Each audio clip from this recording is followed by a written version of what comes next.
Welcome to a live episode of Money for Couples. It's Tuesday, April 8th, and there has been a lot going on around the country as it relates to money. What do y'all think? I saw a bunch of emails and DMs from you. I saw people sending me charts of their portfolio, and I saw people panicking. I saw lots of people worried, lots of people wondering what is going on. Today, I'm talking to a couple who lost $80,000 in 1 week. And that was because of the recent downturn.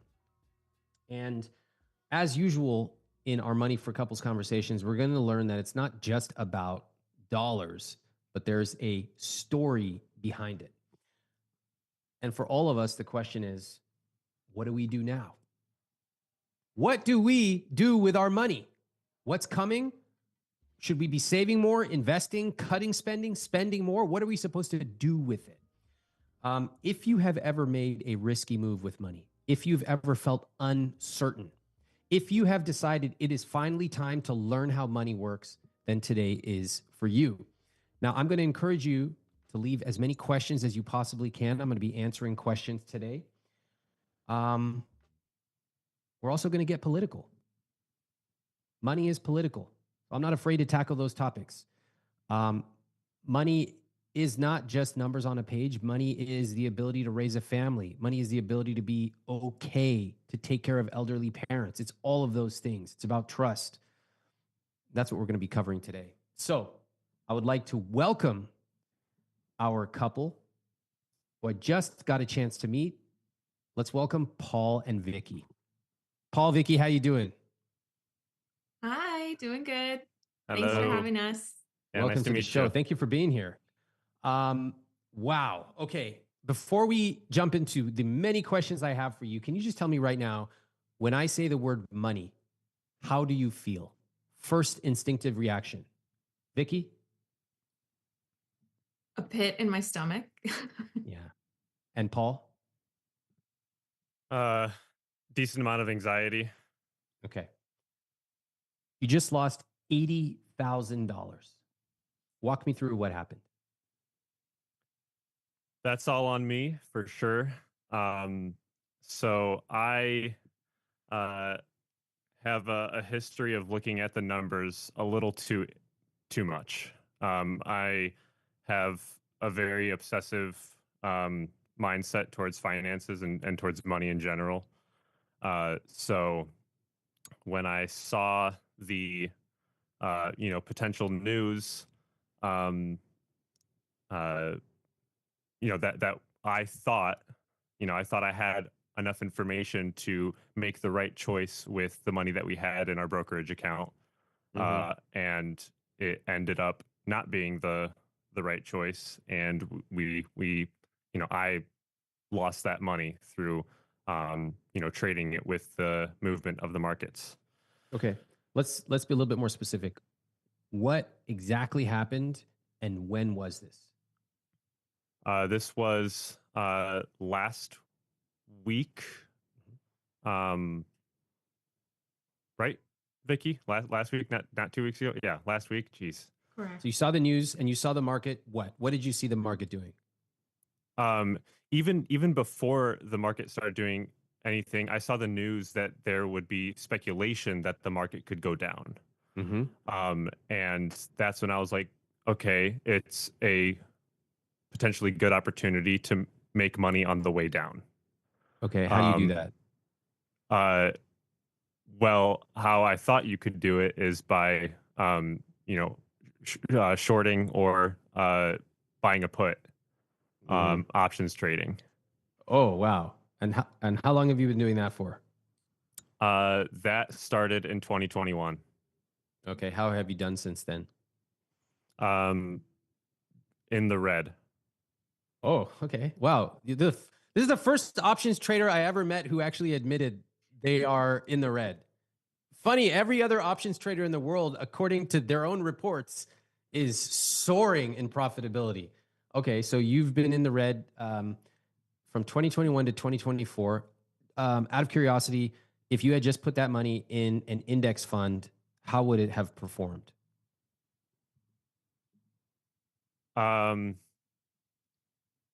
Well, probably if I were to put all the money that I lost into an index fund, we would be sitting really pretty, probably around 250 to 300K. Yeah. And you two are 27 and 28 years old. Yeah, I'm 27. Vicky's 28. Okay. All right. So what was what options did you decide to trade seeing upcoming news? Tesla. The upcoming news was the auto tariffs. Okay. So your conclusion was they're going to slap tariffs, therefore the stock is going to go down, right? Yes. Yes. Okay. So I'm going to make money on the way down. Okay. So um, how much did you what was your process, and then how fast did you get the results? My process was so last Wednesday, I believe. Um, uh, I initially, made the first trade on Tesla Mhm. as a put. Ended up um, making 3,000, roughly three to 4,000, and then with my obsession over making more, uh, got back in later that same day and had to. It didn't go in the direction that I thought it was going to continue to go in. Yeah. And then the following day, that entire night I was very anxious, and it took over my life. It has been taking over my life for the past 4 years. But I woke up that next day. It's still not great. I woke up with uh, not the full 80 um, gone, 80,000 gone. But I thought, I can make up the money that I did lose because the news came out and it's in my favor. Okay. And that How did long not. until when did you finally realize I've lost $80,000? Um, it was midday when I made the decision to midday on Thursday when I made the decision to finally sell my position and give in to the options trading gods, I guess. Well, those gods don't exist, but all right. So then what was your feeling when you closed out your position, being down 80K? It was I was devastated because I mean my whole thing is that this isn't the first time it's happened. And it's the most difficult thing is for me to accept that it did happen. Like it's a very real thing that we lost $80,000, that I lost $80,000 of our savings. And it's a difficult thing to swallow. And there's always the what if, um, like what if I didn't do that? And I thought about the exact question that you asked of if I didn't trade that money, like if I didn't have this obsession over making more and more and more and trying to, uh, you know, just make money on the market, then we'd be completely fine. Yeah. Yeah. Before we get into more, I just want to say it's pretty brave of you to come here and share this. To my knowledge, I have never seen another person, especially an options trader, share a story like this, share it so soon after happening, and take responsibility and ask their wife to join them. I've never seen it. So I appreciate it. I think that the people watching as well appreciate it. And I'm not here to beat anybody up. That's not my show. That's not what I do. You wrote because you wanted help. I want to try to figure out where you are, what's really going on, and then what are the steps that you can take. Okay. So I appreciate it very much. Vicki, I want to hear from you in just a second. Believe me, I have a lot of questions for you as well, please. But Paul, if we can just continue for a second. So you closed out your position, and how did you tell Vicki? That was one of the hardest parts because Vicky, um, was away. She's coming back home today, which really excited about.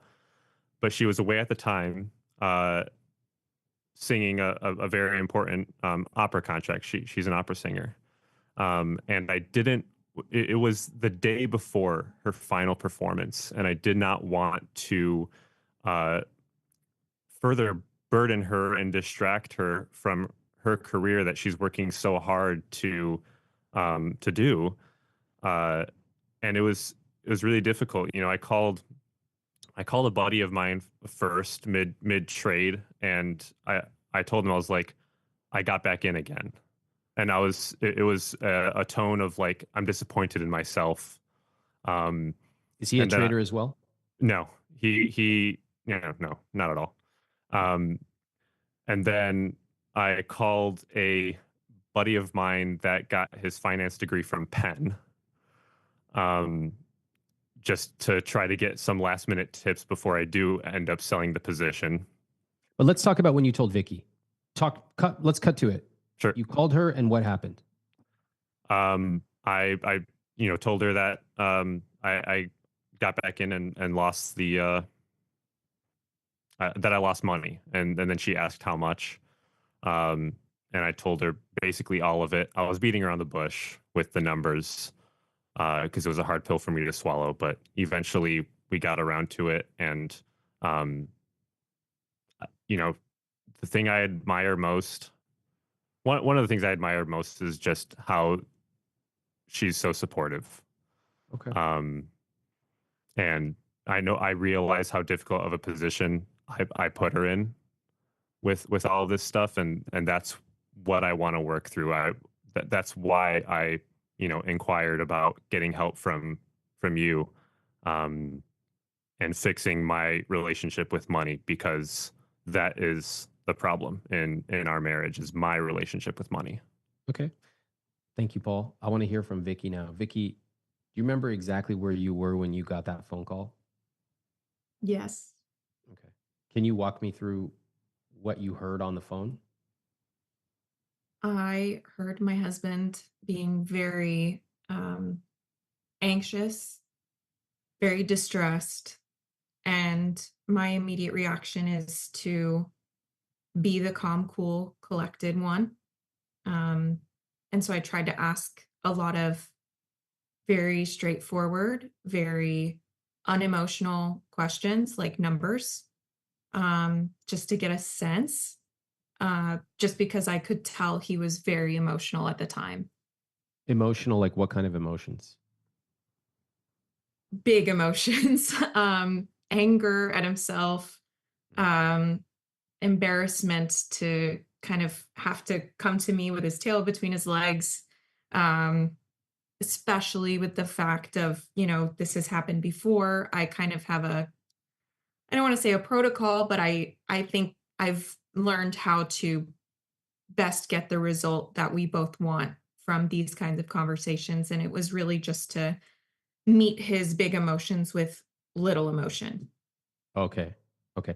What about for you personally, though? How were you feeling? To be honest, I tried not to feel, but when the feelings did surface, I was very angry. I'm laughing about it now, but it's a feeling of total crazed anger, just anger at him, anger at myself. How is anything different from previous times? And am I being an enabler? So these kinds of questions came up in my anger. Um, but aside from anger, it was just a big sense of disappointment. Disappointment in him?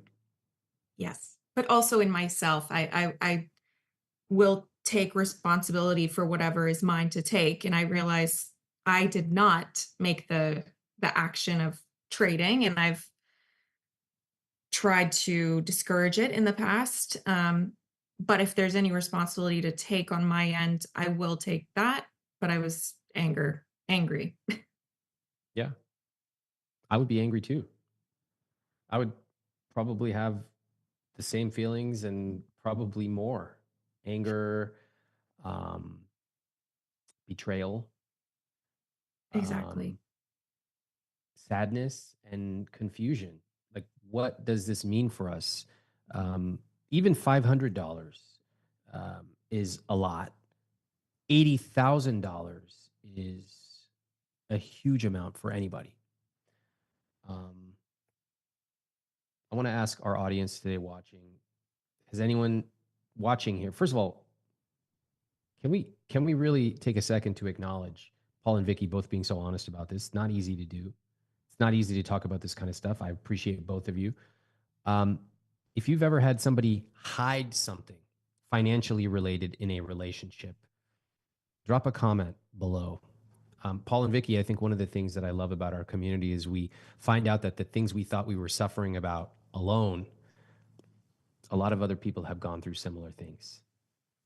So I'm glad to be able to bring a community of those folks to you and to be able to bring your story to them. What does $80,000 mean to the two of you?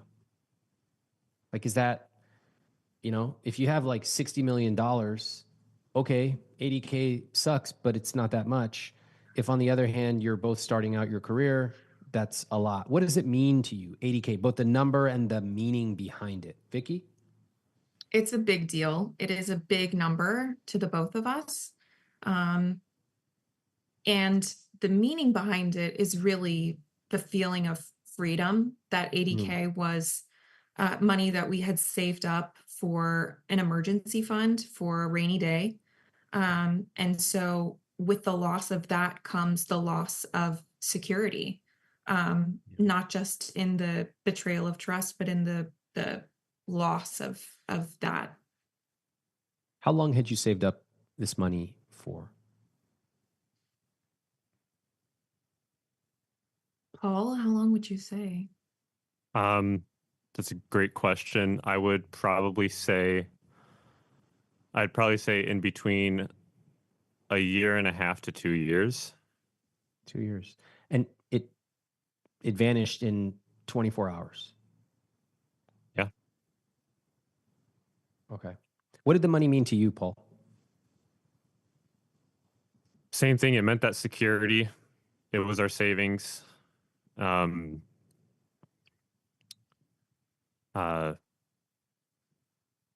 mean, it meant a lot to me. Money means a lot to me. And that's something that I want to change. I'm not saying that I want to change 80K not meaning anything to me. What I'm trying to say is I just want to change my obsession with money in general. Okay. 80K is just a lot of money to lose. Like you said, 500 is a lot, but yeah, it was. Okay. It's devastating. We're going to take a look at your numbers in just a second. When we look at your numbers, you both sent over a conscious spending plan, and that was really helpful for me to be able to understand where you are. So I'm going to pop this up. Did you two create this together?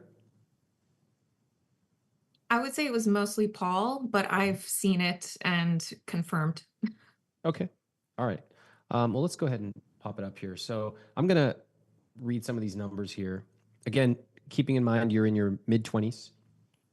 Assets, $80,000. Investments, 110. Savings, 23,000. No debt. For a total net worth of $213,000, 936. Can I just ask, that 80K, would that have been on top of the $23,000 in savings? Yes. Okay. So, you would have had $103,000 in savings, but instead you have 23.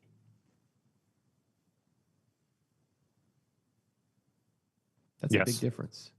Yeah. Okay. What do the numbers tell you when you see these numbers I popped up? 80K of assets, 110 of invest. What do those numbers tell you? Me or Vicki? Go ahead, Paul. To me, the first thing that comes to mind is we're okay. Mm-hmm. We are in a position. We're very fortunate to not be in any debt, and it's a positive number. Okay, Vicki, And what do I the want to have numbers a tell you? positive outlook on it. Yeah, the numbers to me seem okay. The savings I wish was back where it was before, just because, like I said, that was the fund if one of us lost a contract, if one of us lost a job. Given that our expenses are high living in a metropolitan area, that worries me. So seeing those numbers can be a little worrisome, but at this time, I'm not so devastated because, like Pascal said, I feel like we're fortunate to be in the green. Okay. All right, let's keep going. I want to look at your spending. So I'm going to pop the numbers up again. We're going to look at your income and we're going to look at your spending. All right. So let's see here. Your gross monthly income. Paul, what's that combined number? Gross monthly income. 14,100. Yeah. Okay. Question. Did the two of you know that you make a household income of $169,000? Yes. Okay. I Vicki? think I kind of knew that, but That's a no. Come on. I didn't know the exact number, but I knew it was six figures.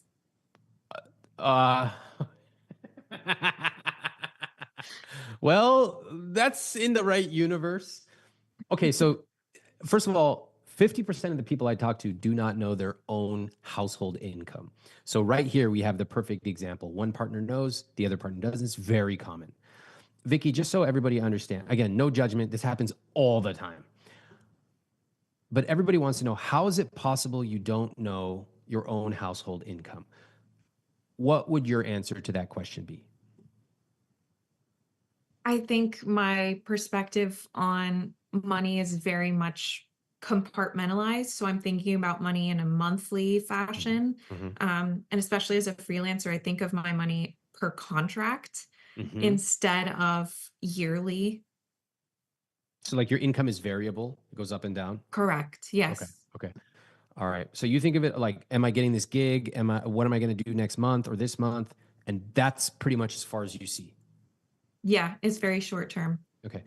That's how a lot of people treat their money. And that's why people find themselves constantly thinking about money in this anxious way. It's like driving in the fog and all you can see is 50 feet ahead of you. You know, a guy like me comes around, hey, what's 5 miles down the road? You're like, 5 miles down the road? I'm just trying to get to the next, 20 minutes, 10, or 100 feet. But in order to really live that rich life, we have to be able to zoom out. Part of it is just knowing our annual income. So, Vicki, when you hear $169,000, what does that number mean to you? Honestly, it seems like a lot. Yeah. That's great. Yeah. Like we're still in our 20s and we're making 169,000. Yeah. That's great. Yeah, I think that's true. I would feel the same way. Paul, how do you feel about 169,000 household income? Face value, it's great. Yeah, but then I automatically go to where is that money going and how are our expenses? Yeah. You don't take a lot of time to like appreciate, give yourself a pat on the back, right? Almost never. Yeah. You're like me. I don't know if it's a guy thing or like maybe it's some type of ethnic. The way Indians, we're just like, what's next? You know what I mean? That's how at least I was raised. And it's actually pretty good for achievement. You get really good at achieving things. But then you sort of never stop and appreciate it. And you're like, oh, like, look how far I came. It's just like, what's next? And truthfully, the only way that I have learned the skill of appreciation is because my wife like forced / taught me to. Like I wrote a freaking book. It became a big bestseller. And like the next week I was like, cool, what's next? She's like, what the? No, stop. We're gonna take a trip. We're gonna remember it and we're gonna appreciate it. And I have to say that being open to that taught me to slow down. For example, every time I think about this book that I wrote, I think about that amazing vacation, and it just allowed me to like be a little bit more sensitive. Vicki, hearing that, does that connect with you at all? Yes. Yes. I Are think you, also, in this example, are you more like oriented like my wife is? no, I think I'm more oriented like you. Oh shit, both of you are like, what's next? I think so. Oh my God, this is so crazy. Hold on. I need to take the moment and appreciate it. I'm the only one in this room right now who actually appreciates anything. This is a moment. Somebody cue the Whitney Houston One Moment in Time song. We've arrived. So both of you are like, cool, what's next? I'd say so, yeah. Wow. Yeah, pretty much. Okay, that's interesting. I'm going to file that away. Good to know. Let's keep moving. You make 169,000 in your early 20s or mid 20s. That's fantastic, I think. Let's look at your fixed costs. Fixed costs are at 53%. Now, typically I like to see that number at 50 to 60%.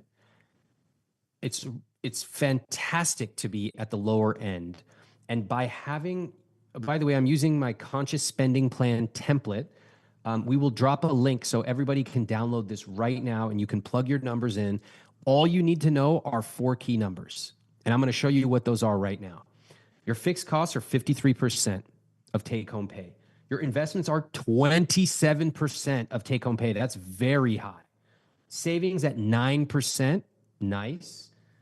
And everything else or guilt-free spending is at 10%. That's low, but because the rest of your numbers are so dialed in, I probably figure there's a reason for that. So for anyone who wants to download this, just knowing those 4 numbers puts you ahead of 99% of other people. But now we're going to drive into these numbers. Fixed costs at 53%. Since you're below 60%, I have no real comments. I do want to point out that your housing is relatively expensive at 35%. That's higher than 28% of gross. But I don't mind it because I'm guessing you either chose a more expensive place and or you live in an expensive area. Is that accurate? The first one, yeah, it's a more expensive place. Okay, fine. You chose it. Great. What I also noticed is you have basically no car payments. Looks like you have a subway pass. Great. No debt. Great. Your groceries say you spend $400 a month, including Butcher Box. I don't know if I believe you guys on that. Is that true? I think it's because we like to eat out more. Oh, all right. So you all you buy like 6 apples a month and the rest of it is going to DoorDash and restaurants. No, not DoorDash. That's the honest answer. What? Oh, man. Wait, how could that be true though? Because your guilt-free spending is only 10%. Something is not adding up for me living in a high cost of living area. I honestly don't know. I mean, we go to Costco, I guess, and freeze a lot of things. Okay. I know that when I'm away for work, which is fairly often, I'm pretty good at trying not to waste food, so I've got my plan of what to buy at the grocery store that'll last me a long time. I know Paul, when I leave him at home alone, he's not one for doing groceries or going out to eat. He will starve instead of eating or cooking a meal sometimes. Wait, okay, fine. All that is great. I do admire that you have a plan. But seriously, only $400 a month on groceries? If so, if you tell me that's true, I will take it. It just seems pretty low. I can confidently say that January, our expenses for groceries were exactly $400. All right. Respect. Yeah. Listen, you know what? I got to say, I love when I talk to a couple, because I have to tell you, the vast majority of people don't know their precise expenses. And frankly, it doesn't really matter to me. If you're off by $10, what do I care? The point of this is not precision. It's just to see the big 4 key numbers. So look, if y'all want to spend like $80 a month on turnips or something, I really couldn't care less. But I have to say, I love when a couple's like, no, we fucking know our numbers. Look, I pulled it up 31st to the 31st. Respect. I like it. All right. Your housing costs at 35%. How do you feel about that? Terrible. You feel like it's too much? It is too much. Yeah. Oh, okay. Why do you say that? Right now, we're in a little bit of a predicament with our landlord and our apartment. Uh, we just had an energy efficiency audit yesterday, and there are some costs that we're paying a higher premium than our downstairs neighbors, yet they have a better situation than us, and that's something that I'm currently discussing with my landlord to try to get a rent reduction. Okay. Vicki, what's that smile? So I think Paul is very adamant that we pay too much in rent, and has tried to obviously back it up with a lot of information. I see a lot of justification and validation in the things that we're talking about with our landlord, but I think he's really taken it personally that we are spending too much on this apartment, whereas I see the positives of the apartment much more. And so I don't necessarily think it's exorbitant, but I do think we don't want to pay that much. Can I ask you guys, what's too much? Because I spend a lot of money on a sweater. I mean, if you saw the price tag, pretty much anyone would be like, that's too much. But what is too much? Doesn't it depend on how much you have, how much you value it, that kind of stuff? Yeah, I think. Doesn't it depend on this? Let me just pop this up. Doesn't it depend on if you can fit your fixed costs within this number and keep it below 60%?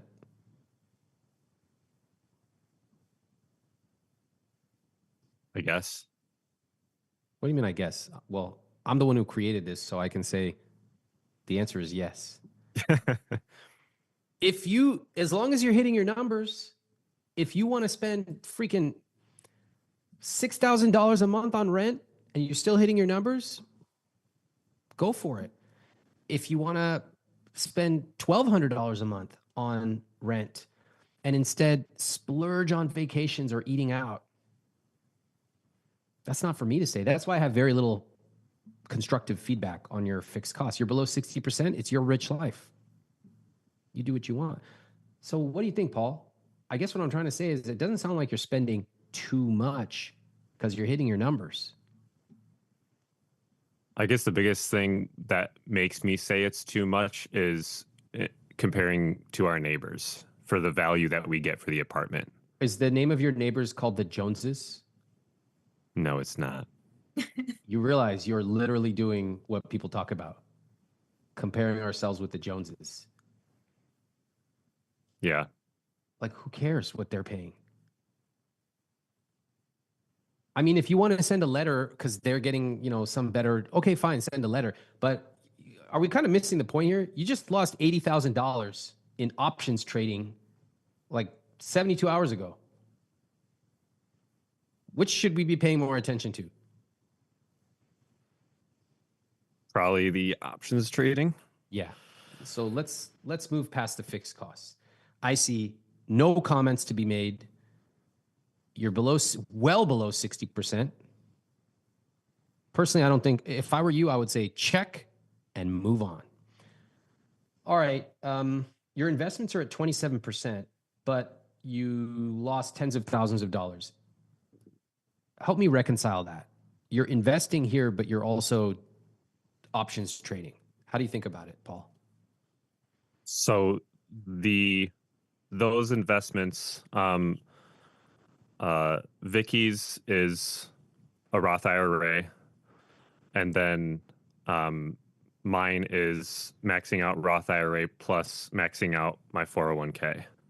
Okay. And those particular investments don't, give me access to options trading. Probably for the best. Yes. And that's why I'm very grateful that I'm able to uh, contribute to those specific accounts, because it takes I don't think about it. It comes out of my paycheck, goes straight to my 401k. Yeah. Uh, and that's that. I don't, I look at it occasionally. I know you hate that, but No, I hate options trading. That's what I hate. well, yeah. Do you see the irony of this? I hear this all the time from people who love to do active trading. They're like, yeah, I have like my money. My boring money goes to my 401k and my Roth. Like, it's boring. It just goes away. I don't even see it. But it's like this money. And that's usually the crux of our conversation. But the irony is that by the time they're talking to me, they've probably lost a lot of money in the active trading. Meanwhile, their passive trading is like crushing. Have you compared the two? I have, yeah. Well, right now, of course, if I looked at the numbers today in my 401k, sure, it's down, but it doesn't give me the same like visceral reaction to losing my 401k money versus losing money in options trading. They're two completely different reactions. Totally agree. What do you do? What's your like daytime hobby? Like, I go on Reddit and I look for radicalized right wingers who I can make fun of, or I read like really funny relationship stories and stuff like that. Is the equivalent for you that you go and options trade?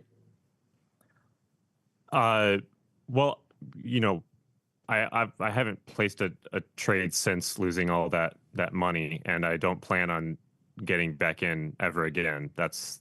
But in the past, I would say, yeah, I like looking at, the numbers, and I like looking at the charts and looking at live streams of people trading and yada yada. Oh, all right. Vicki, what do you not? Vicki, how many screens does this guy have in his setup? Like at least 3, right? I don't know. It's exponential. Two. 2 screens. I could see there's like a purple light behind you. It looks like the bat layer. Tell the truth. That room has got to look pretty fucking set up nice, right? Rumi, you have no idea. You have no idea the half of it. I knew it. Okay. So with options trading, you're trading on the way up, on the way down. You're making very active bets. You mentioned you're on people's discords. You're looking at other people trading. It is a sort for many. First of all, most option traders lose money in the long term. Most active traders lose money in the long term. Paul, are you aware of that? Yes. Okay. And is your conclusion, 1, I'm not the average, or is it 2, I'm just having fun? A little bit of both. Okay. That's honest. Okay. Wow. I've always said that investing for me is as boring as watching paint dry. Like, the money goes in a passive, low cost investment account. It happens automatically. I hardly log in. When I log in, it's for like an average of 20 seconds. I look at the chart. I go, oh, bye. And I log out. That's it. When I want entertainment, I go on Reddit or Twitter, or I go for a walk with my wife. In my opinion, when you start seeing investing as entertainment, you're in a world of trouble. Would you, how does that strike you? I think it's true. I'm not setting myself up, and I'm not setting, me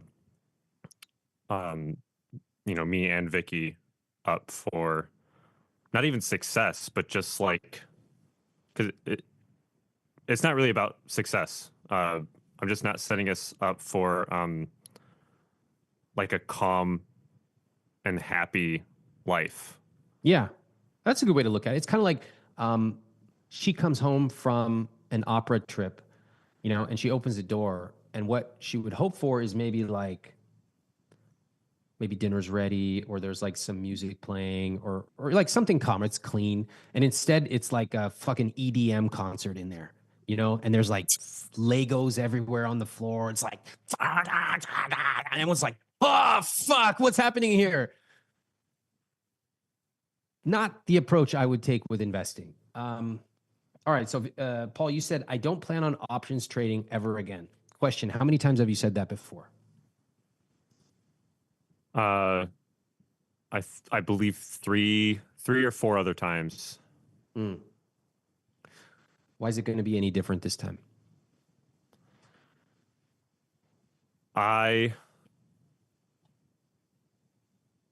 One, it feels different this time with not only the amount that we've lost, but what that money was. But two, I just feel like I am already taking better steps. And yeah, just I've already improved from past times in terms of wanting to change and really wanting to fix my relationship with money, my outlook on money, and what it means to me and in our in our marriage. Okay. Let me turn to the community watching right now and let me ask them. I want to hear stories from the people watching who have decided to make a huge change in their lives and then they did it. And it could be changing your health, it could be changing something big in your finances, it could be changing a relationship. I want to hear from those folks who have decided to make a massive change like Paul is talking about, and they did it. That's what I want to hear your comment on. And Vicki, while those comments come in, have you heard Paul say this before? I'm done trading. Yes. Does it feel like a pattern? Yes. Okay. What has your response been in the past, and what is it this time? I think my responses in the past have been pretty passive, where I just say, this is really devastating. This is really disappointing. Figure it out. Whereas now I see a major change in him, and I wonder if it's because of me communicating that disappointment more, and having more of an emotional reaction than I have had in the past. When did that happen? I didn't hear that happening on the phone call. I guess a few days after the phone call, the initial phone call. Tell me. Basically, I just started to try to help him understand my feelings at the time. I wanted to be very intentional about what I was saying to him and how I felt he would perceive it. But ultimately, I think being a people pleaser, I really did my best to say what I was really feeling. Can you just repeat it here? I was asking him, like, what makes this time any different? Like, I've heard this before. If I don't see real change, I don't know what this is going to mean for us, but I know that I'm not going to take this anymore. Because ultimately a number is a number, but our trust is very much shattered at this point. Yeah. Wow. That sounds like it has to have been a really hard conversation, especially for you, since it doesn't sound like you've been that direct before now. Correct. I don't think I'm a very direct person in general. I like to be diplomatic and gloss over things. But this is, important. I noticed that because the two instances you talked about speaking to Paul about trading, both the phone call you got last week and even the conversation you just described, both of them you led with being very considerate of his feelings, which, while important,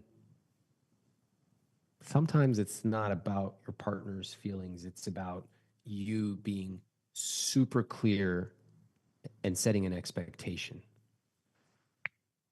What is your expectation? My expectation of Paul in general, or With money. expectation of with money? Mm-hmm. Paul with money, I expect him to want to be a team and make decisions together. Okay. I expect him to listen to my opinions and acknowledge and recognize and hopefully act on my opinions. Do you expect him to stop trading? I do. Yes. Okay. Paul? What do I expect of myself? No. Do you agree to stop trading? Yes. Cool. Okay. That's a good start. I totally appreciate that. I love that you've also set some expectations. When I talk about the conversations that couples have in this book, Money for Couples, one of the things that we cover is sometimes a partner just has to set expectations. And they could be, I expect that we're going to eat dinner together every night because that brings us together. I expect that we're going to spend some time with the kids on the weekend because that's important to us as a family. Or like, I expect you not to day trade. Like, you know, I told my wife, I expect one day when I get hit by a bus, you will, when Goldman Sachs calls with their 1.65% AUM sucking leeches and they try to get all the money under their account, she will laugh in their face and say, I'll fucking never pay AUM. Don't you ever call me again. That's a simple expectation. Okay. All right. I want to understand now how you both grew up with money. Why am I asking? Because it actually affects a lot. I mean, there's some big puzzle pieces that are kind of elephants in the room. Vicki, obviously, you mentioned I'm a people pleaser, I'm passive. I want to know why. We're going to get there by understanding how you grew up. Paul, there's a lot to unpack about why is money play the role for you that it does? Let's start with Paul. What do you remember your family saying about money when you were growing up?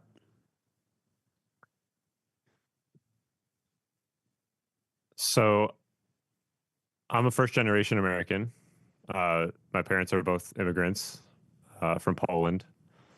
And there wasn't a whole lot of financial literacy in the house. Mm-hmm. And if I were to strip it down to one phrase, it would be you have to work hard for your money. That it is difficult, do everything you can to survive and never turn down opportunities to make money. That's sort of like the general idea of how I grew up. Is this typical of other first generation Polish children? I'd say so, yeah. Okay. What phrases do you remember saying them saying about money?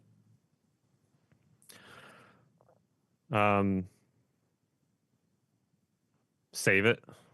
Okay. Yeah, just work hard and save your money, be smart with it. Where was the part about getting on the discords and doing options trading? That was self-inflicted. That was all me. Where did that come from? That came from my time in the military. Okay. How so? In 2021, when I started options trading, I just had some bad influences from my military battle buddies, as we used to call them, who also options traded, and well, the rest is, they influenced me to do it. What did they say? Like, what were the exact phrases? Like, hey, just do this and you make like $5,000 a day, or like 7% is what did they say? It was a lot of we can beat the market talk.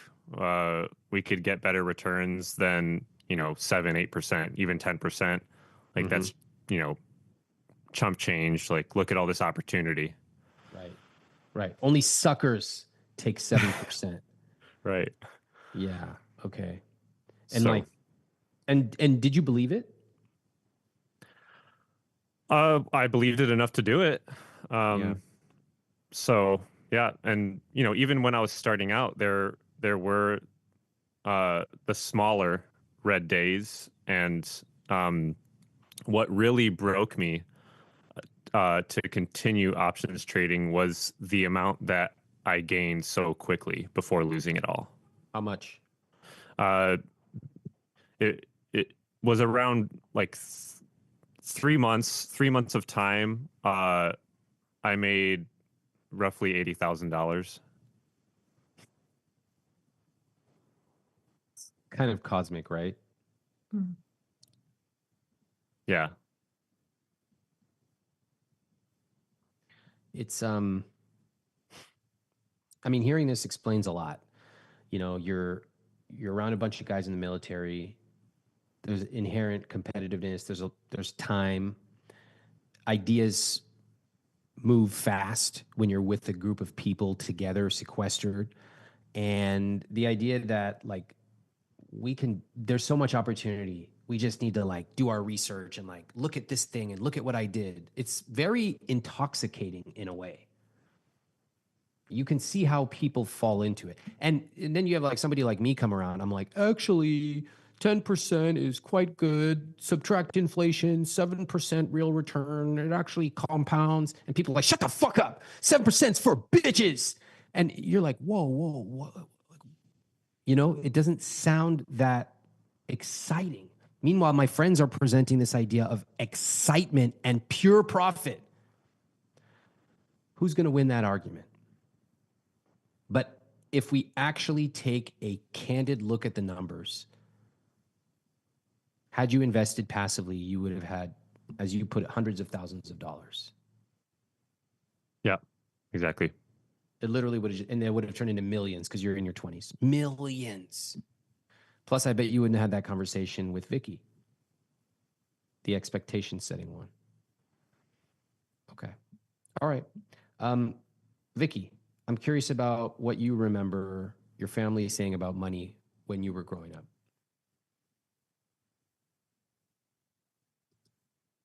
The only things I remember them saying were negative, like we didn't have enough, or um, why did this cost so much?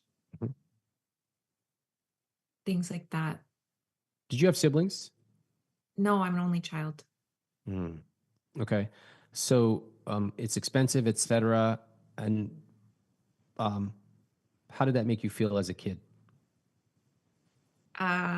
It made me feel like there wasn't security. I remember asking my mom, like, are we going to be okay? And she would laugh because it was never a thing of we weren't going to be okay, but it was like very dramatic conversations around money that influenced me as a child to think things were not okay. Wow. The instability of money, did it last all the way through you being a teenager? It probably got a little better, but I would say the rhetoric around money remained the same. So their actual finances may have been improving, but they still talk the same way, worried, anxious, that kind of thing.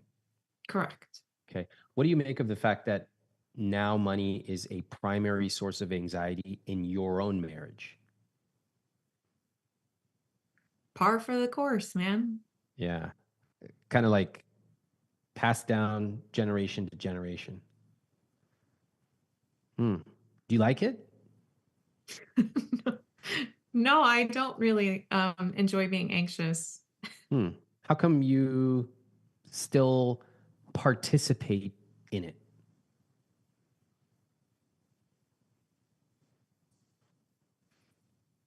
Well, if I consider my childhood views on money, it's um if I'm not worried about it, we're not going to get any better. That's interesting. So, in other words, the way that we get better is by me worrying. I haven't really made that connection until right now, but I think, yeah, I think that's that's been my overarching theme. Yeah. And can I ask you, Vicki, if you're not worrying about money, who would you be financially?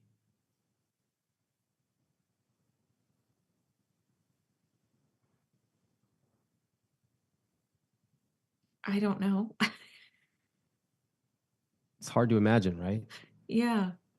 People who have worried about money usually have worried about money since they were kids. Sometimes for very valid financial reasons, sometimes not. As they grow up, they repeat the same phrases, they hear the same phrases over and over. It creates grooves. And even when they start to earn more money, like you both earn quite a nice income, you have a nice amount invested in your 20s, they still worry. And always, when I ask them, if you were not worrying, who would you be? They're mystified. It's really hard to imagine almost your personality changing. Can you try though? Try, just Yeah. hypothetically. Yeah. If you were not worried about money,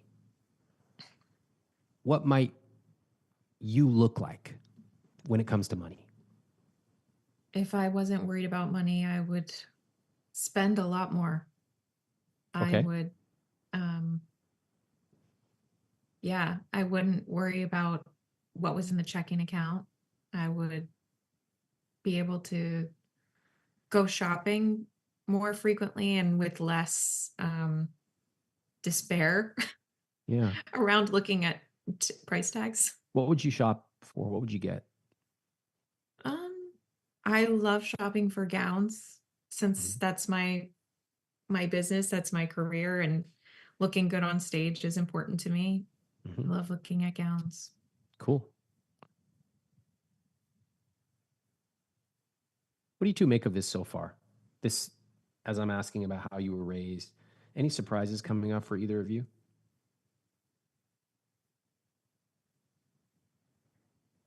I'll start. No, because with this recent um, loss and with me trying to change, I have taken a lot of time to think about how I was raised with money, around money, thoughts about money. Um, And what's the conclusion? uh, that I was obsessed with money even when I was a little kid.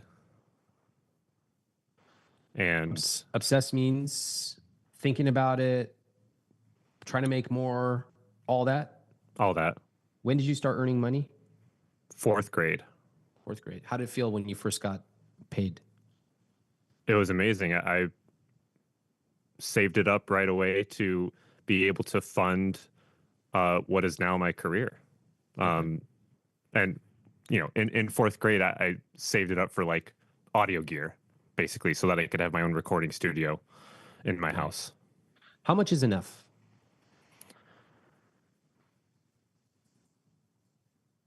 I had a feeling you'd ask that question, and I tried to think about it, and I don't I couldn't have come up with a number specifically, but um, when it feels like we don't have to worry about money, that's when it's enough. Oh, so there, so there's a number that will change your feelings. Okay. Have you listened to my podcast before? A bunch of times, yeah. And what do I usually say about that? That's not a real thing. Yeah, it never happens. Never. There's no number. Vicki, what is it for you? What's enough? Enough would mean I don't have to think about it every day. Mm, yeah. Do you think that chaos, like the chaos that has happened in the market the last few days, helps the two of you or hurts the two of you financially? Hurts, Why? obviously. Yeah. I think it influences our decisions. And influence in my case, it influences my emotions. It makes you feel what? anxious, terrible, worried, unsure. Yeah. Paul? Would you mind repeating the question? Yeah. Does chaos, like the chaos in the markets, financial chaos, does that help or hurt the two of you? As you're thinking, I'm gonna ask the same question to the audience. Does financial chaos help or hurt the individuals and the couples that are watching? Go ahead, Paul. I think it hurts in the it hurts in an obvious way because of my decisions. But even looking past that, it hurts because it's all over the media. It's almost like forced upon me to look at it. Yeah. And that's what I don't like. And that makes you feel what? A sense of like, even like urgency to do something about it. Mm-hmm.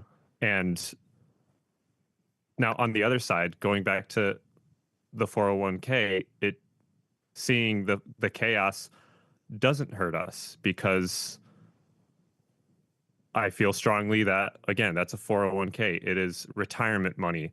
The market is down right now, but it won't be in 30, 40 years. So, it's like with all the media going on in the short term, it hurts us because I'm forced to look at it. But then thinking about 401k, it's like, who cares? It's very interesting you say that. Yeah. Very interesting. Do you find that you are susceptible to urgency-based appeals, like buy this thing today, or timeshare, like hurry up, this deal is only available today, that type of stuff? Honestly, no. Wow, that's intriguing. When you ever go to the airport and you see somebody like running to catch their flight, and they are sweating, or they're in line and they're like, God, can't get through this line fast enough. You ever experienced like some like real urgency in an airport? Oh, yeah. For me, when I go to an airport, I feel a lot of zen. Just like I'm calm. First off, I'm just like, there's nothing I can do. I can't change this line. I can't change when the airplane's going to take off. Like, it's going to happen when it's going to happen. I surrender.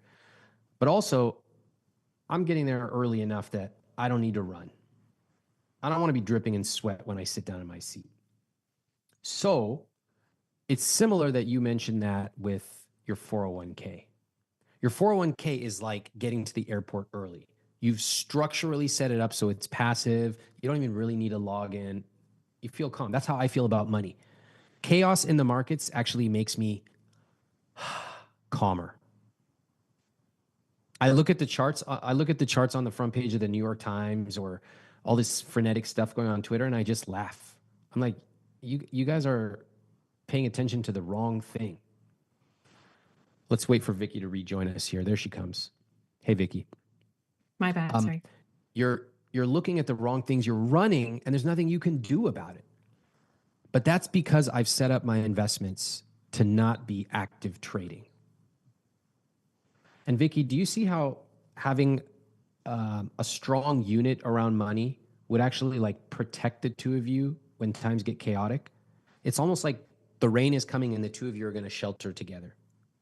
Right. If you set it up right, it can actually bring you together. But right now, what it's done is it's actually created a massive wedge, and Paul, it has really exposed some serious vulnerabilities. What do you think about that? Yeah, I agree. I agree. Okay. What do you guys think needs to happen in order for you to completely change your relationship with money?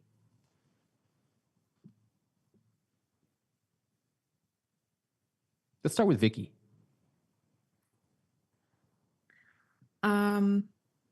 I think I would say becoming more active with my choices, or maybe,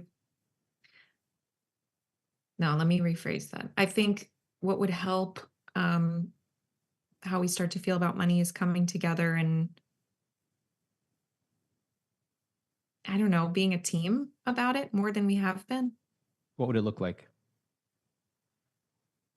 It would look like sitting down together every week and making it a priority, because we've said that we're going to do that, but I don't think we've once done it consecutively in 2 weeks. Huh? Wait, what? Sitting down together and talking about money, Oh, like the monthly money the meeting. exactly. Did you guys read this together? Money for Couples? We did. Well, You did? No, we read I Will we Teach You to Be Rich. Oh, Yeah, Read okay, the the first one. we Okay, haven't okay. we haven't read Money for Couples yet.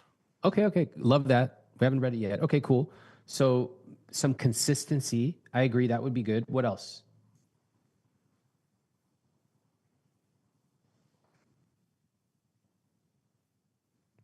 Paul? Oh, sorry, I thought you were still asking Vicky. We'll go back and forth. Okay. Honestly, I think a big change or like what would help us is if I really took guilt-free spending to heart. You don't spend money right now. Is that what you're saying? You would prefer to actually spend it? And be okay with it and enjoy spending it. Very insightful. I agree. But what about, can we start with the elephant in the room, which is like $2,800 a month going towards options trading?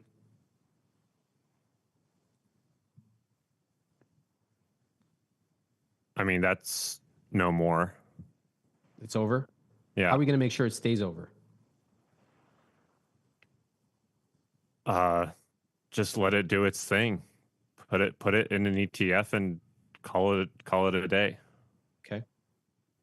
I sure would like for Vicki to have some visibility. See, the thing is, when you're married to a day trader, the minute they walk in their dark, fucking multicolored office, that's a big danger zone. Okay? That Kenny Loggins song comes on, the danger zone, and I go, oh, fuck. They're about to lose $50,000. And then they start becoming geopolitical analysts. Oh, the tariffs are actually not inflationary because it's a negotiating tactic. No, it's fucking not. That's not how it works. Learn something from Econ 1. So I would really hope maybe both of you talk about money and share updated numbers on a regular basis out of transparency, because you do not want your partner literally and figuratively going in their cave with a demonstrated history of putting money in options trading. Do we all agree? Yep. Paul? For the most part, yes. I 100% agree. However, the cave is the problem. My phone is the problem. Oh, okay. Good to know. What apps you have on your phone right now? What financial apps? We'll solve this right now. I already deleted the beloved Robinhood. Fuck Robinhood. Literally the app that is most attuned to turn people into gambling addicts. Do not use Robinhood. I don't care if it's their cash account. It's too easy. I tweeted this all the time. Their CEO's like, Ramit, I really wish you would give us a second chance. I used to respect you. I go, I never respected you. You turned millions of people into gambling addicts, as we can see. All right, Robinhood, fucking get off that platform. It's meant for trading. We are not traders. We are long-term investors. What else you have on your phone?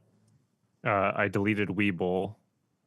Okay. What else? What I have on my phone is just Vanguard, my checking account, Venmo, credit card accounts, and that's it. Okay, that's better. Why do you need all that shit on your phone anyway? Why do you need Vanguard on there?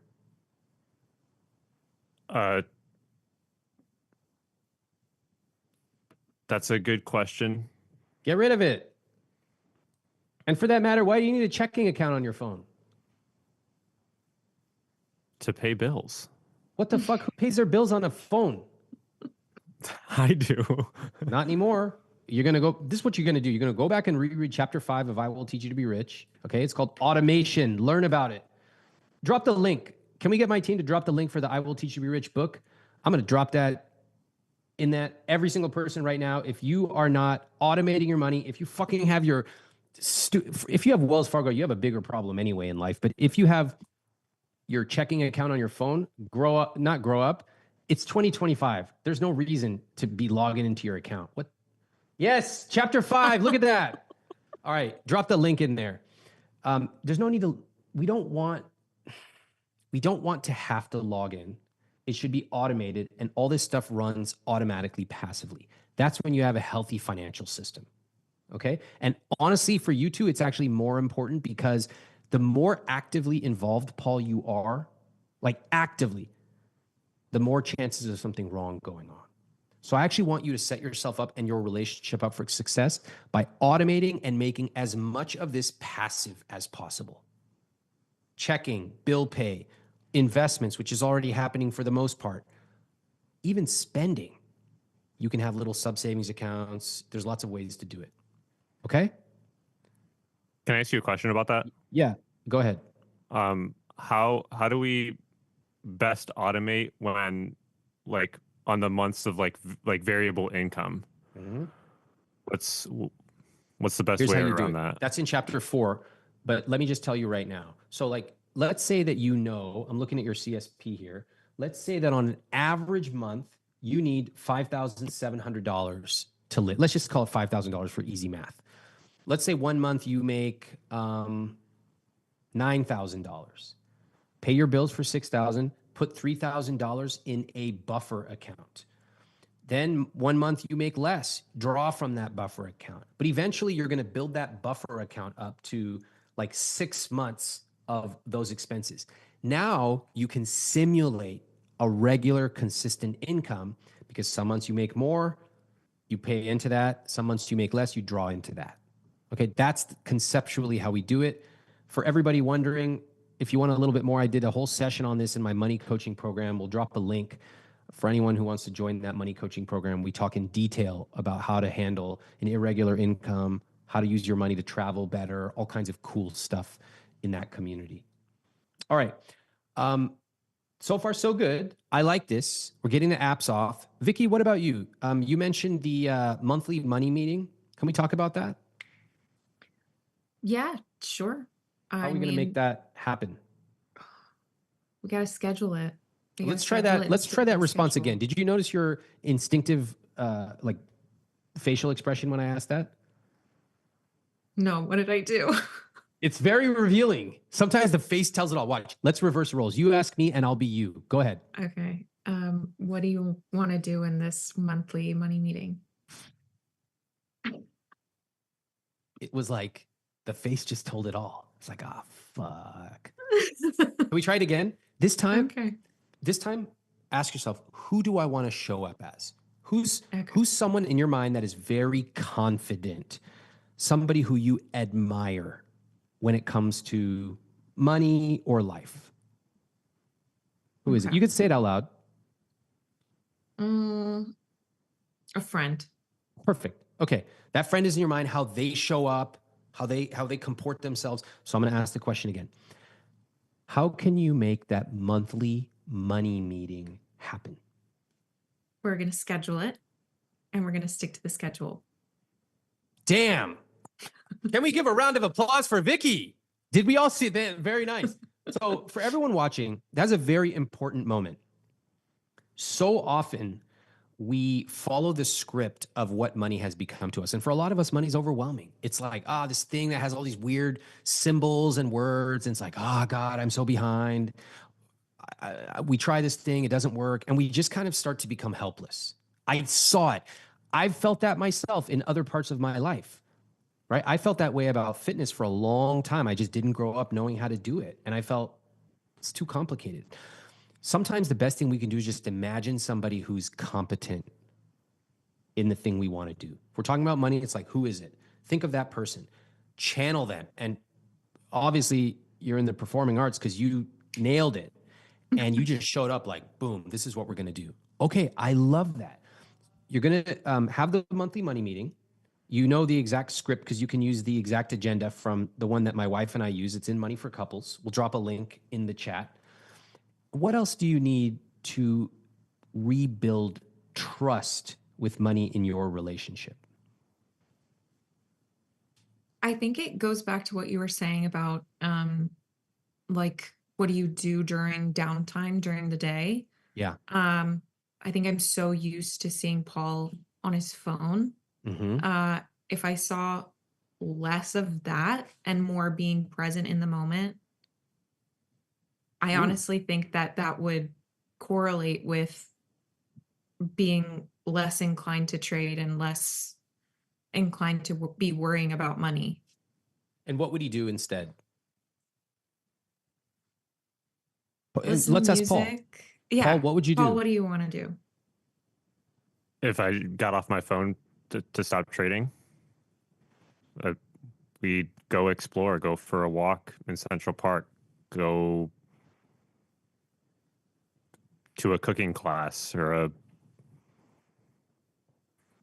just experience life together. Wow. You all do live in a very high cost of living, amazing area of the country. So there's lots of opportunities. It's kind of like a cool opportunity to rewrite your relationship together. Maybe the next chapter, what does it look like? You know, I love Yeah. Central Park, go see a show, whatever. I think that's awesome.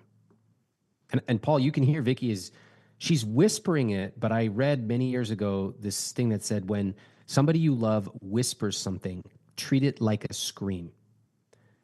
She's whispering, it sure would be nice if Paul got off her phone, but what she's really saying is, I need you to get off the phone in order for me to trust you. Do you receive that? Absolutely, yeah. Okay, awesome. I love that.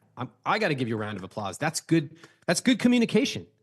I really like both of that. That's awesome. Okay.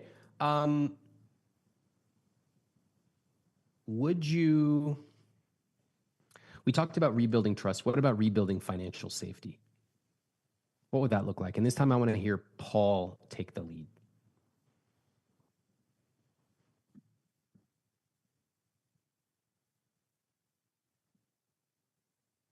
Never fund the Robinhood account ever again.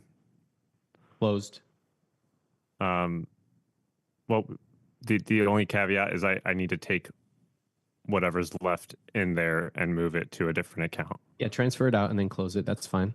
Yeah. Maybe Vicki can watch as you do it. It's good just for her to see it, and also for her to learn all the different accounts that you all have set up. That's probably a really healthy thing. What else? I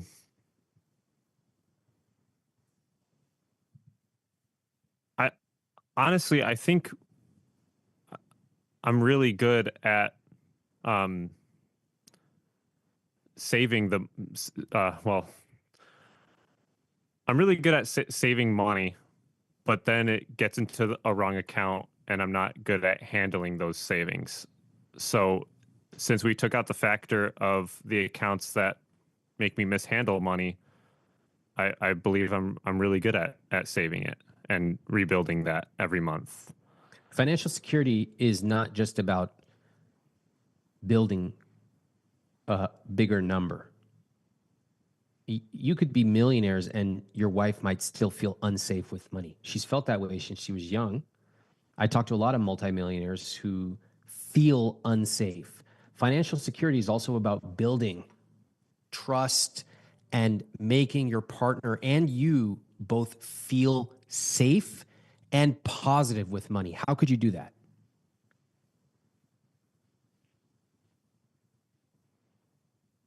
With those monthly meetings? Yep. What else? What did Vicki whisper about what she would do if she had more money?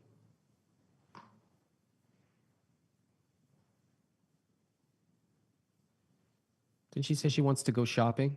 Oh yeah. Well, I buy her.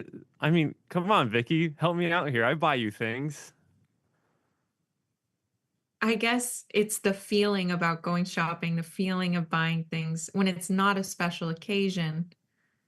But in fact, I just like something and maybe I want to buy it, but I don't even think that I can say I want to buy it because then it's going to be like, you don't need that, or that's too much money. My understanding I'm is that telling you hate myself shopping. that too. Now, I hate shopping because I feel like I don't have enough money to enjoy it. You guys in therapy? Yes. Okay, awesome. You know, I don't ask that pejoratively. I love when couples are in therapy. I think I'm a huge fan. My wife and I have done it.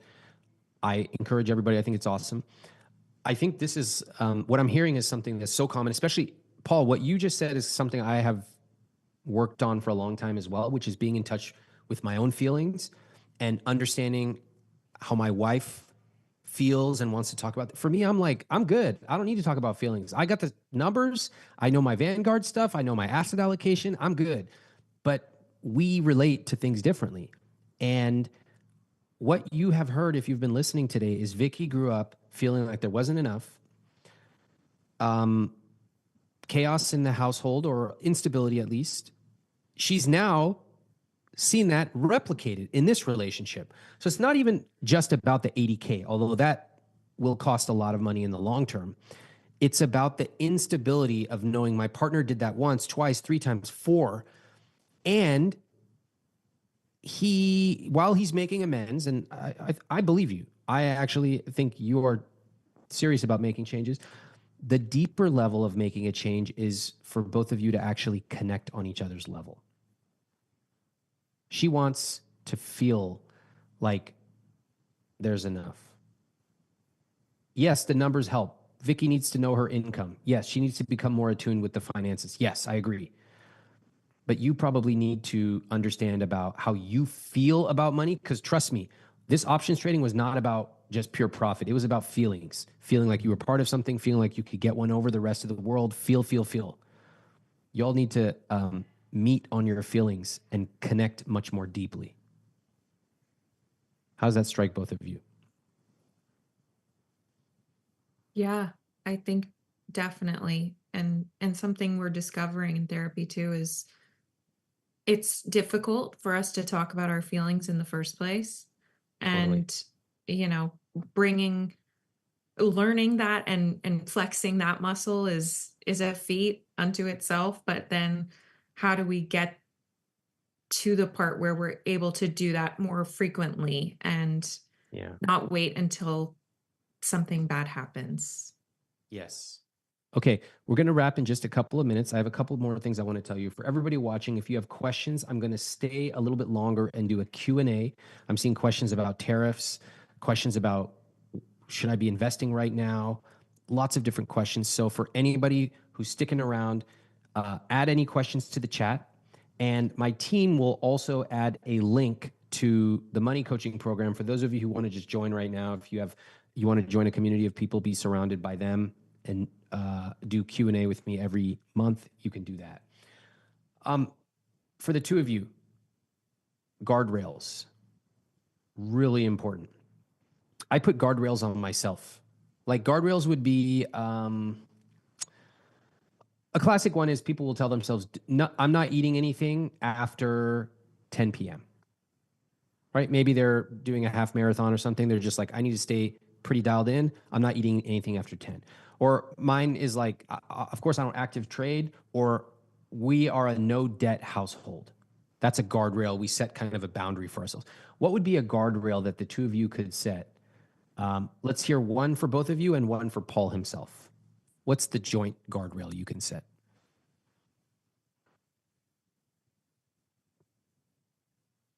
I really like the debt-free household. I mean, we don't have any debt right now, but I think that's something I want to keep Great. set. Agreed. What else? Paul? Yeah, I'd agree with that one. That's a big ticket item for us. What else? A guardrail. What's yours, Paul?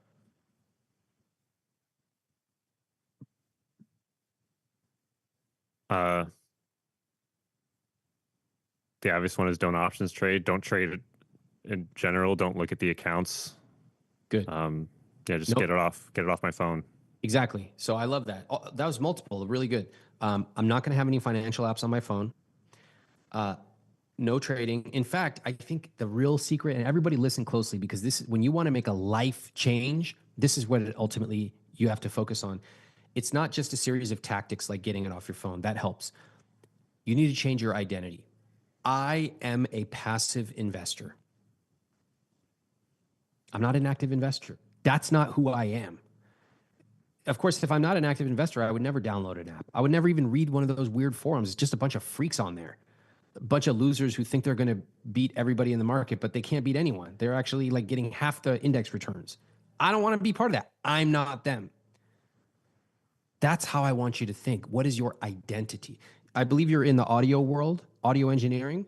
So like if I came to you and I was like, look at these cool headphones I have, and I have these shitty headphones I got off some cheap website. Seriously, how would you like, what would you think of me? I wouldn't judge. I'd give you advice. Oh, that was not what I expected. All right, well, let's pretend that you were a little bit more judgmental. You're too nice. You're like, this fucking guy, he's like bragging about his $8 headphones. He doesn't know good audio if it hit him over the head. That's part of creating your identity is an audio engineer or in that field. That comes with a series of beliefs. I recommend that you start thinking about your identity as Paul and as Paul and Vicki. We are a couple who talks about our investments. We don't make changes without the other. One last thing, I'm going to pop these numbers on screen. I just want to show you something. Your guilt-free spending is at 10%. You all have individual guilt-free spending money that each of you gets per month? We have it set up that way. In theory, yeah. In theory. Why don't you just make it in reality? Okay. Oh, like $100, $200, $400, $500, whatever. Find the number. It's important for each of you to have some money so that you know you will always have this money, regardless of if you're working, if you're not, etc. And you have your joint money, which you use for things like eating out, trips, etc. You guys were investing almost $3,000 a month post-tax. That's awesome. Keep doing it. You can put it in a taxable account. You'll make a lot of money. You're going to be multimillionaires if you keep it up. That part is not the problem, guys. Your investments are not the problem. Even losing 80K, financially speaking, is not the problem. It's building trust. And in order to build trust, you're going to be running a marathon. You need to do it together, and you both need to feel good about it. Okay? Agreed. Yeah. Before we wrap today, what surprised you about our conversation? Paul, then Vicki.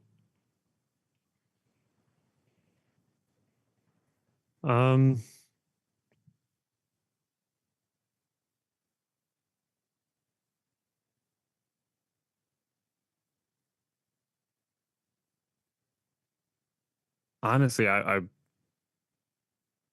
don't have anything that surprised me. Okay, let's go to Vicki and we'll come back to you. Vicki? I am surprised that I was able to describe what I actually want, because that's been difficult for me in the past. Yeah. It's hard to ask for what we want sometimes. I share that too. Sometimes like it's just like blank when I'm thinking, what do I actually want? I'm not sure. That's a great skill you demonstrated today. Really good. I really appreciate that. Paul?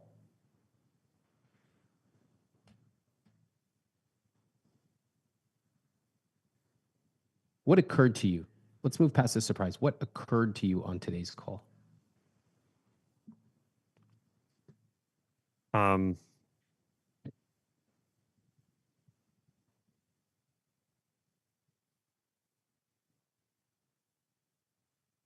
The biggest thing that comes to mind is if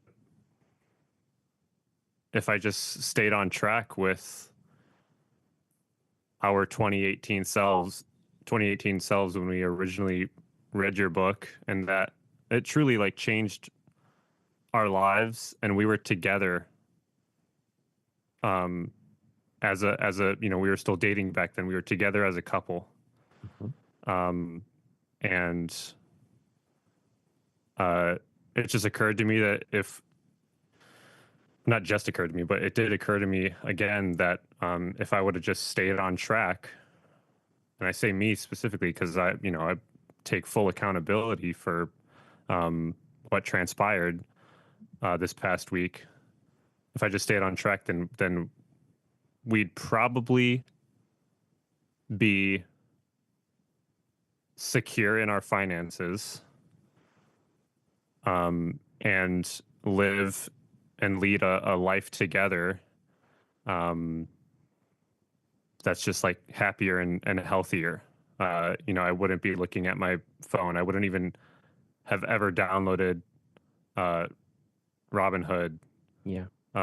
There just would have never been the chance to lose this money or be irresponsible with it, or even think about it. You know, You now have the chance to change the trajectory of your life and your life together. People make mistakes. I don't mind it. I'm not here to beat anybody up for it. You're taking responsibility. I hear that loud and clear, Paul. To me, the best rich life win out of this would be for you to really sit with what happened, really interrogate yourself. What happened? All the way back to being in the military. What did those guys say? Why did it affect me in that way? Does it trace back to when I was a kid? Why did I do this step and that? I knew I probably shouldn't. Why did I do it? Not beating yourself up, treating yourself like a science experiment. You're looking through a mind, why did I do that? What is this subject doing? And then, this is really important, writing down your realizations and communicating it with Vicki. If it's hard for you, bring it up in therapy. That's what a therapist is great at. Hey, I have this thing, I don't know how to say it. Bring it up. Make sure you're doing that regularly. That should be funded on your CSP. Do it every week. It's worth every dollar. You have plenty of extra dollars. But trust me, success for you is not just building back up the 80K and more. That's going to happen. Success is making sure that you and Vicki do it aligned, that there's trust. If you can do that, you're going to have money, but more importantly, the two of you are going to do it together. Okay? I want to thank both of you for coming on, and I want to ask the audience here, can we give them a big round of applause? They did an amazing job. This type of courage to come on, share numbers mere days after it happened. Honestly, I really appreciate you both. I'd love to stay in touch, and I have very, very high amounts of confidence that the two of you are going to turn it around and do a really good job together. Paul and Vicki, thank you so much. Thanks, Ramit. Thanks for having us. Thanks for your time. I appreciate it. Let's give them a round of applause, everybody. Thank you so much. Thanks, Paul. Thanks, Vicki. We will stand by here. Stand by for a Q&A. There we go. Thanks, everybody.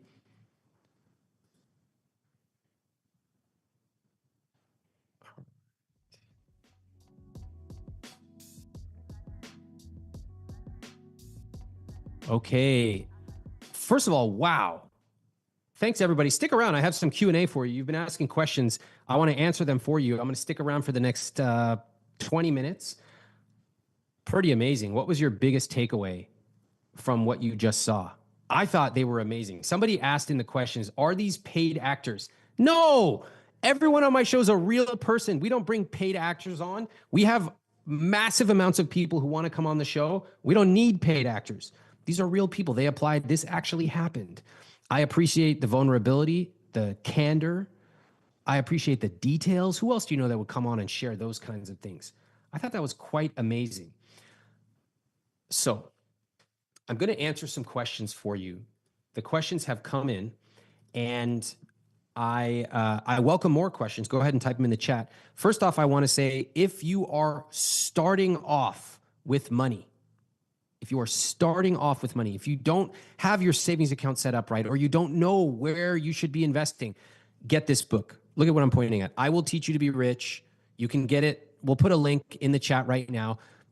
It's like less than $10, and you will, by tomorrow, you'll be reading that book. And by the end of the weekend, you will have accounts flowing in a way that is automatic. It is amazing. And if you want to spend extravagantly on the things you love, this book will show you how. We have a question here. You mentioned in an Instagram post increasing emergency funds right now. I've already got 12 months saved, no kids, no spouse. Why not use the extra cash to buy more index funds while the market is low? Well, let's talk about this. First off, I did recommend that we should focus on building a 12-month emergency fund. Now, that should be quite alarming because the only other time that I have recommended a 12-month emergency fund was during COVID.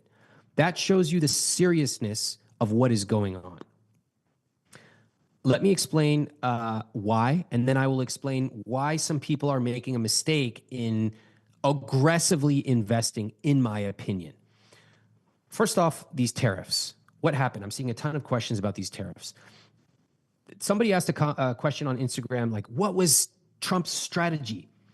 Guys, there was no secret strategy. We are looking at an economically illiterate person who thinks that a trade deficit means we are losing money. Trump essentially said, I'm going to slap tariffs on the entire world. Now, there is a time and a place for tariffs. Tariffs can be used to protect certain key industries, fine. But he said, we're slapping it on everybody. And we're slapping these massive tariffs.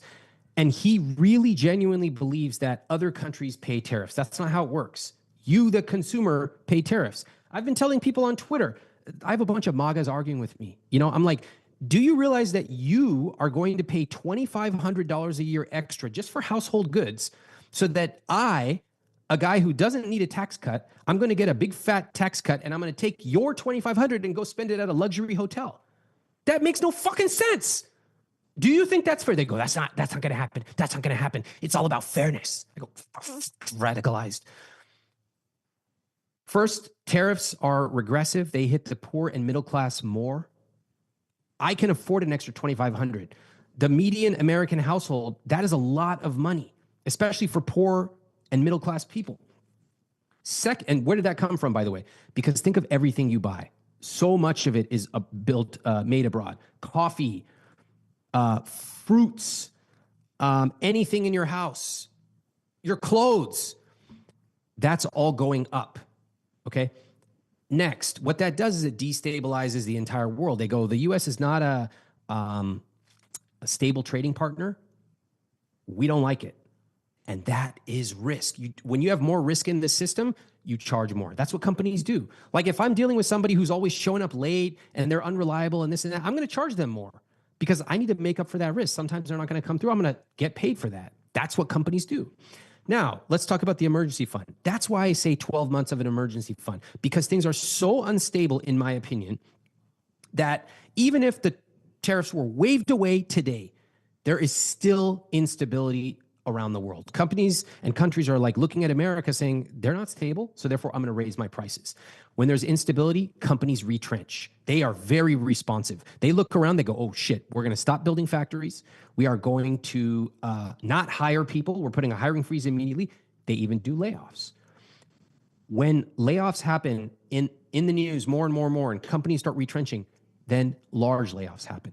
And I don't want that for you. I don't want you to be caught unaware having a 1-month emergency fund and then suddenly, like we just saw, well, not with this couple, but with other couples, if you get laid off and you have like a month or a month and a half worth of expenses and that's it, you're in a bad position. Because not only are you laid off, thousands, even millions of other people are laid off at the same time. That is why I am encouraging you to really boost your emergency fund. Target 12 months. If you can't do 12, then target 6. But start building your emergency fund now. Get aggressive. I have a new video I posted on Instagram about how would I build my emergency fund. We'll drop a link. Very important for you to do this. Build that fund before you need it. Now, the question, a lot of people are saying is like, why don't we invest? The market's down. Oh, why don't we get this index fund? Let me tell you why. First of all, let me say I love investing. I invest aggressively. I invest every single month. Great. I love it. Okay. However, you have to understand this. First of all, most of the people you hear online have only been through a positive market. Since March 2009, the market has been going like this. So it's almost like the only way they know how to drive is by pushing the accelerator. They've never really had to push the brake. Second, many people you see online are like the type of people that post about money online tend to be freaks in the first place, but they are often optimizers. I need to optimize. I need to get my credit card rewards. I need to get every single bit of yield I can. You guys need to remember that let's say you have $5,000. Sure, you could put it in the market, and probably, you know, over the next 10, 15, 20 years, that money will multiply. Great. But what if you get laid off in 6 months? Was that money more valuable in a savings account, or was it more valuable being invested for 30 years from now? You need to understand that when situations change, you need to adapt. I'm not saying sell. I'm not selling my investments. I wouldn't even recommend that. There's lots of things you can do before that. But you need to be thinking, am I trying to optimize and get an extra 0.00002% of my net worth through investing this $5,000? Or do I need to start building up a financial moat? In my opinion, I would be focused on building a 12-month emergency fund. If you have more than 12 months, you got a bunch of fat cash sitting around, go ahead, do what you want, invest it aggressively. I love it. But I would really emphasize that in certain times, having a big, healthy, liquid savings account is more valuable than optimizing for a little bit more return on your investments. Next question. Is it good that China is standing up to the US? I have no idea. I'm not a geopolitical expert, so I'm not even going to comment on that. I'm very careful to stay in my area of competence and not to opine on lots of stuff. Hopefully, that shows you that when I'm talking about something, you can trust me, because I'm also careful not to talk about stuff that I'm not an expert in. Question, should I open up an emergency fund anyway if I'm job hunting and don't have recurring income? Fuck yeah, you should open it up. You should have an emergency fund no matter who you are. Single, married, all of it. You should have an emergency fund. Guys, you need to remember this. People in general in America don't like thinking about the future, but they especially don't like thinking about a future in which things go bad. But you need to start thinking about that. That's part of your overall risk portfolio. Right? Most people just go like, oh, month to month, I don't know, how much can we afford on freaking beats? That's simplistic. That's pedestrian. The next level is like, oh, let's put aside a little bit of money for savings and investment. That's good. Now we're starting to get a little bit more advanced. Hey, let's talk about our savings rate. Let's talk about, do we need as much? What's coast fire? What's our asset allocation? And then at the most advanced level, what are the things that can go right? What are the things that can go wrong? And how are we making sure we have fun along the way? What is our rich life? At those levels, you need to be thinking about risk and knowing, should we be going faster? Should we be hitting the brake? Should we be letting our foot off the accelerator, etc.? All right. How can we deal with the anxiety of the recent stock market drop? Stop logging into your accounts. That's number one. You shouldn't be logging into your investment accounts. It's really not going to do anything. You're not going to log in and sell. That would be very dumb. Logging in is only going to probably make most of you feel worse. Now, if you have a particular, does anybody here like to scratch a scab? You know what I mean? First of all, you barbarians. I don't know what the equivalent is. I don't like to scratch a scab, but sometimes I like to see a little bit of pain in my own portfolio. I looked at the thing, I go, what the fuck? I saw how much it dropped. I said, wow, that's a lot. And then I logged out. I logged out in less than 15 seconds. So if you have not seen big drops in the stock market, I probably wouldn't log in. If you don't have a sadistic sense of humor about the stock market, I probably wouldn't log in. And I probably would not be looking at a bunch of news, which is just going to be filled with fear mongering. Why don't you just turn off the computer and go for a nice little walk? Huh? All right. Next question.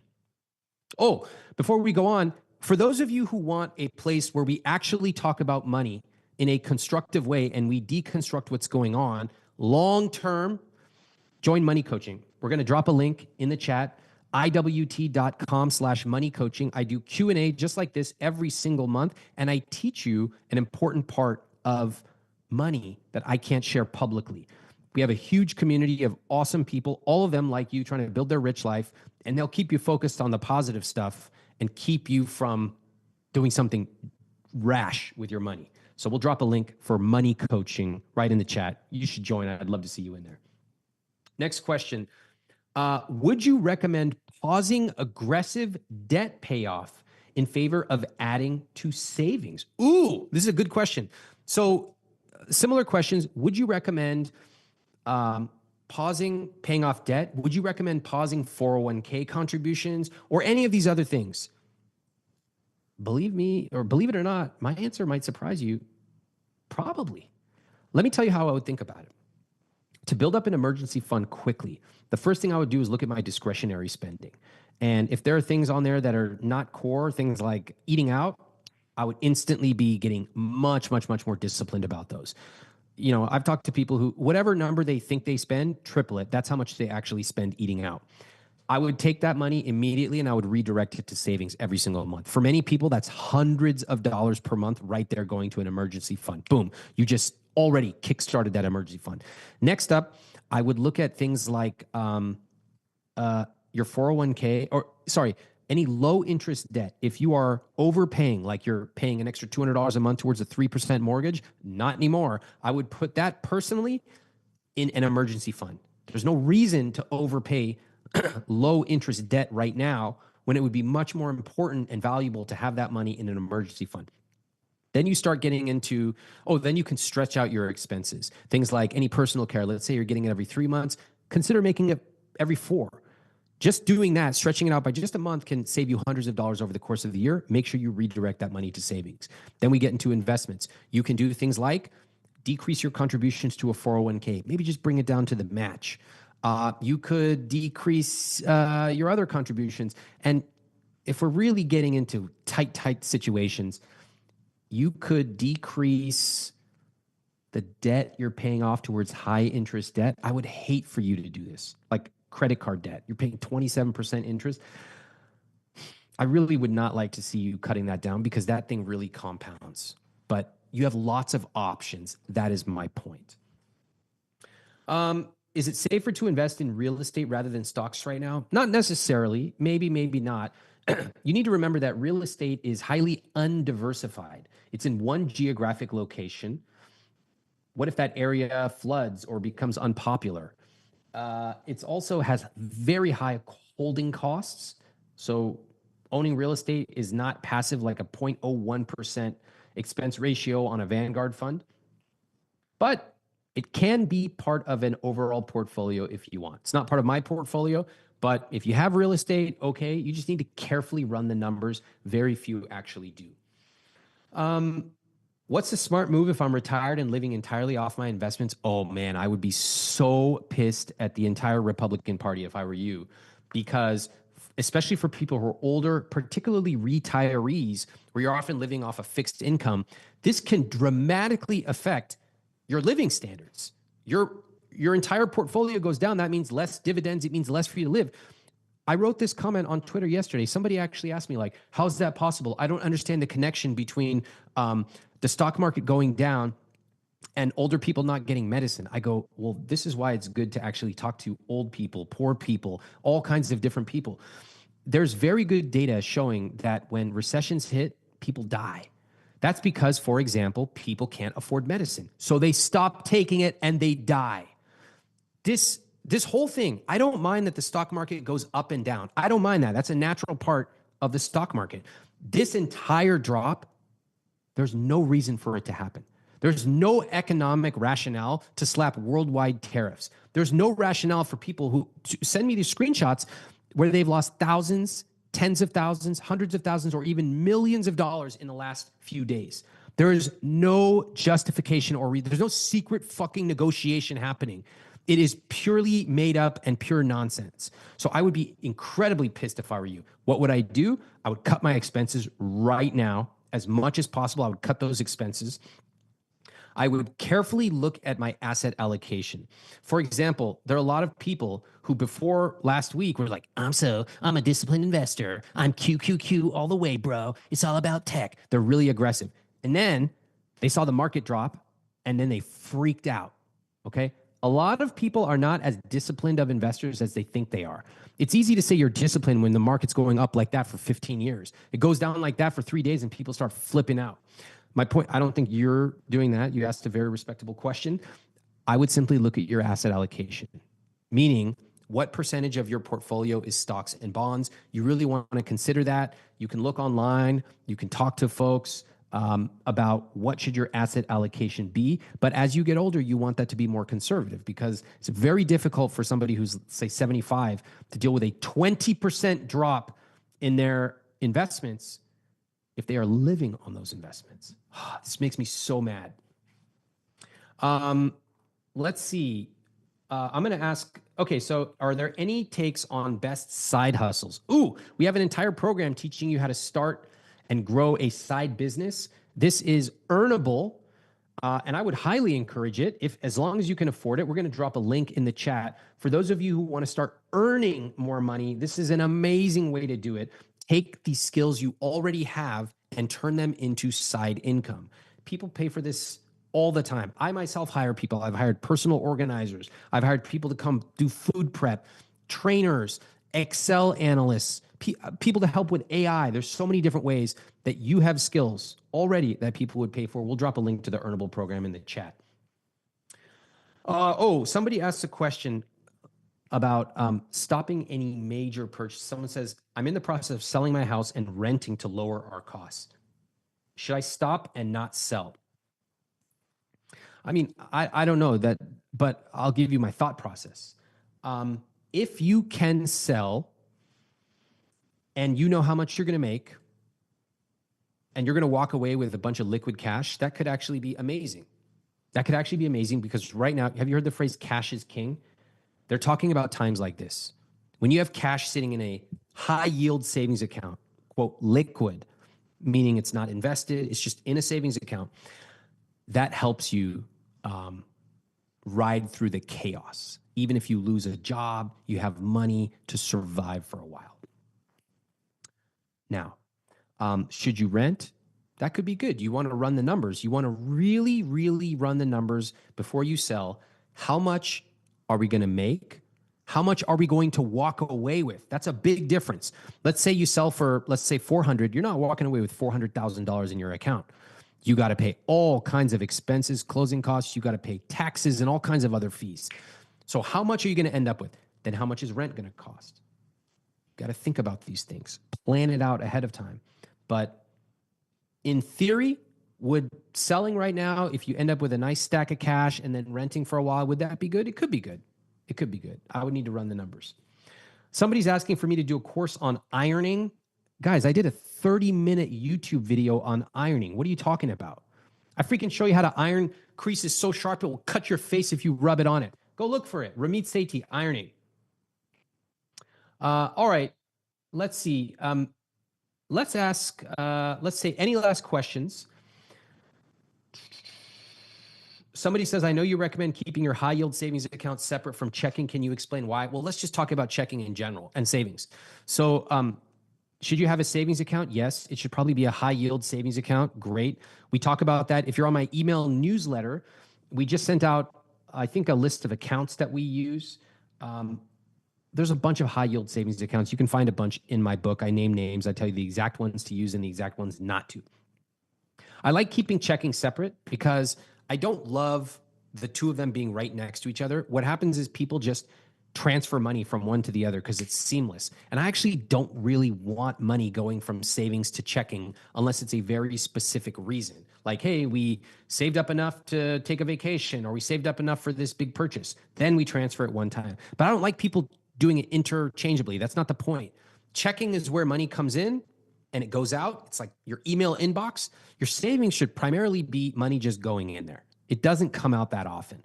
So that's how I would think about it. And I would go forward with there. And somebody asked, should your emergency fund be in a high yield savings account? Yes, it should be. Now,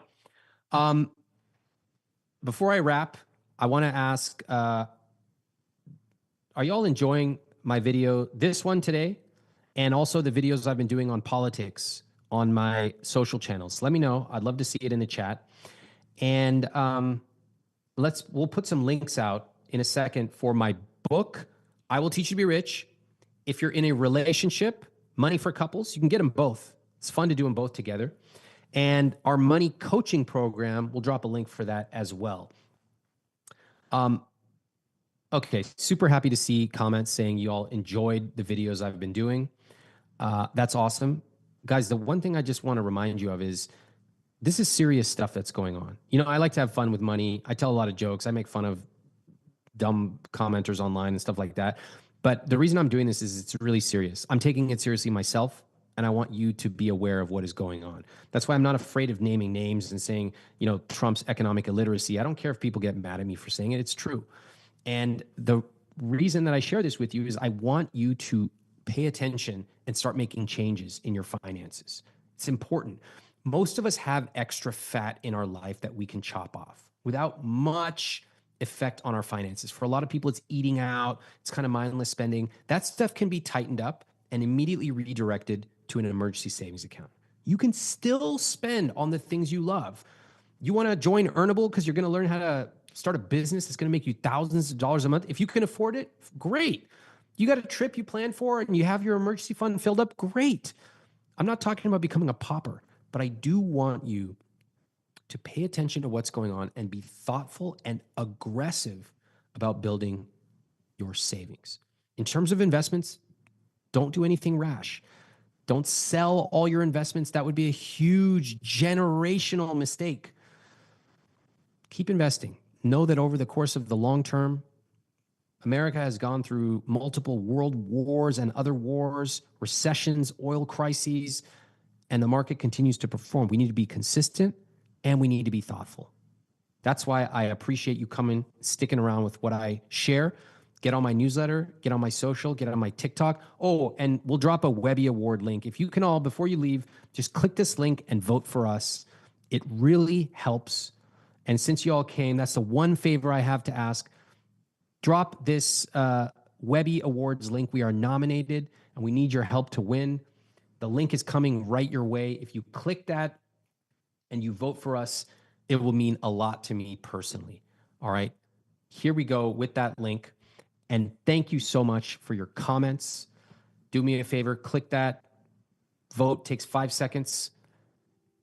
And I appreciate you all.